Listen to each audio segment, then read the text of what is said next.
Video from my weekend of June 19th dive with Power Scuba on the Pacific Star to Santa Barbara Island and Farnsworth Bank. Of course, when you go to Santa Barbara Island, the first place you have to go is the sealion rookery. This is the sealion rookery, and we had some fantastic interactions with the sea lions. The rookery is really shallow. It's only about 25 feet at its deepest, and there's sort of a wall of kelp. We found that on the outside of this wall of kelp, the viz was really good. I mean, like tropical water good, 80 plus feet good, Farnsworth on a good day good. Inside the kelp, it deteriorated, but inside the kelp there were plenty of sea lions to play with. This is actually the mating time for the sea lions right now, and one sort of interesting fact is that sea lions can actually delay implantation of an egg by up to 3 months.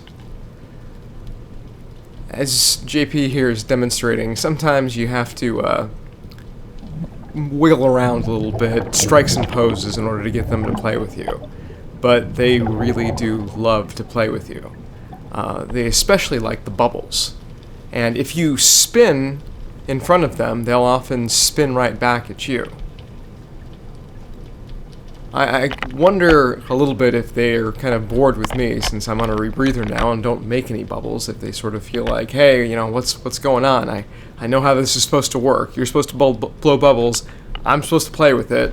You're messing with the deal. Sometimes they can get a little snippy and bark at you underwater.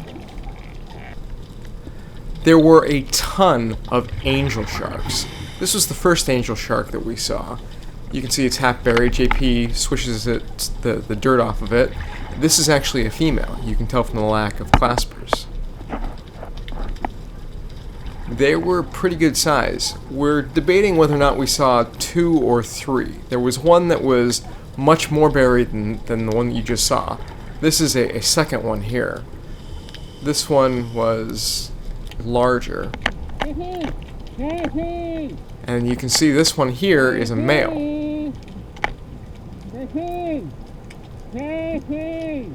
It came free swimming around the corner. I tried to get JP's attention, who's, 20 feet in front of me. It swam between the two of us and kept going. I'm sure there's going to be a lot of pictures of this particular one. And you can see the shark in relation to a diver here to give some size perspective. These are ambush predators, so you don't have to worry about them biting you, really.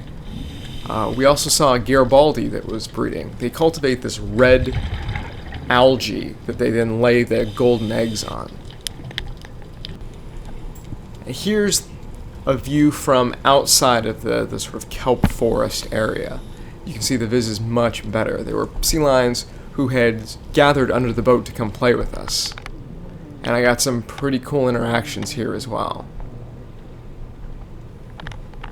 Playing with this guy, I decided to flip around, which isn't the easiest with a slung pony bottle, but I managed, and as you can see, this particular sea lion was very happy.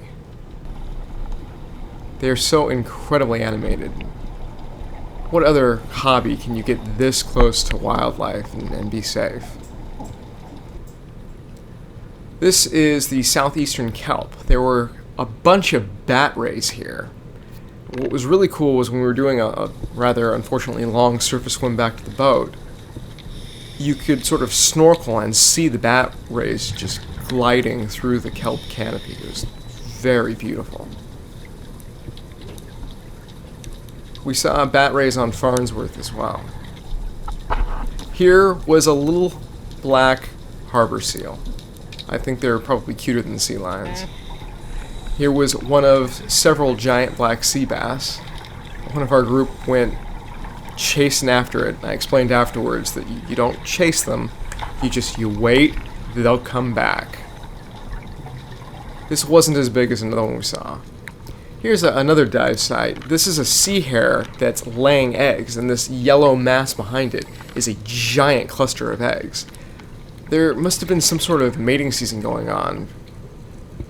Here is a nudibranch that's different than the McFarlandi.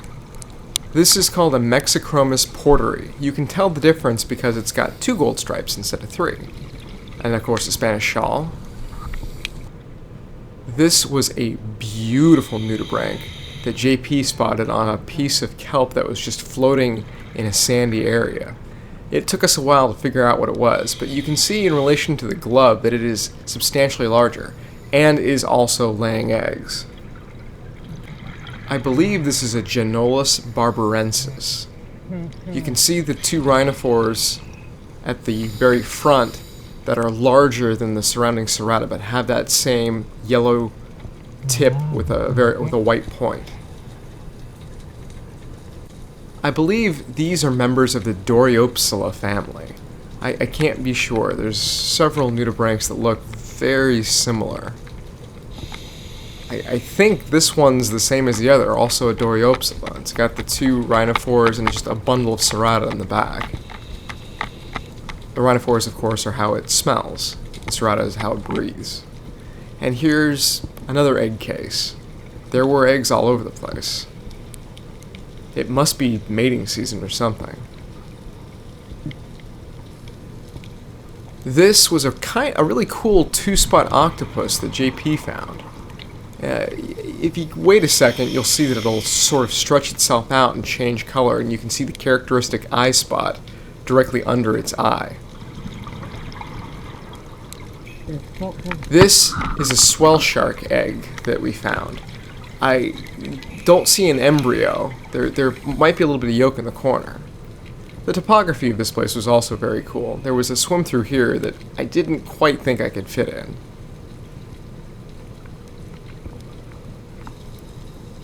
This was a school of perch. I think they might be rubber lip perch, judging by how dark the bands are. It's very cool to come across this as well. This giant black sea bass stalked me on this dive. This was an amazing encounter. I had stopped to look at the 2 nudibranchs that you saw earlier, the yellow ones. And when I popped my head up, JP had meandered off to look at something else, and this guy just came cruising through the kelp. I wonder if he's not afraid of me because I'm not blowing any bubbles. But I stayed put, and sure enough, he circled me. Very cool encounter. This was a sizable giant black sea bass. I told JP that I saw him, and we kind of swam in the general direction. And then, on our way back to the boat, we had another sighting. Very, very cool. So neat to see these guys coming back. It must be older because it's lost most of its spots. And finally, we hit Farnsworth Bank on Sunday. It was teeming with life. What was really funny was, before we got in the water, I told JP to channel torpedo rays. I want to see torpedo rays. This is where there's torpedo rays, and here's a torpedo ray. We saw this almost immediately when we began the dive. This is a male. It's a fairly decent size. What's so cool is how they swim. They're clearly an animal that knows that nothing is stupid enough to mess with it. You know, it can deliver a shock like an electric eel. This seems to be a characteristic swimming pose of theirs. The other torpedo ray that I've seen had a similar pattern with sort of an S shape to its flipper, or to its disc, for lack of a better word. They're very, very slow moving. They've got these little beady eyes, and they actually generate electricity in muscles that run along the upper back. They can generate 45 volts of electricity with an output of a kilowatt.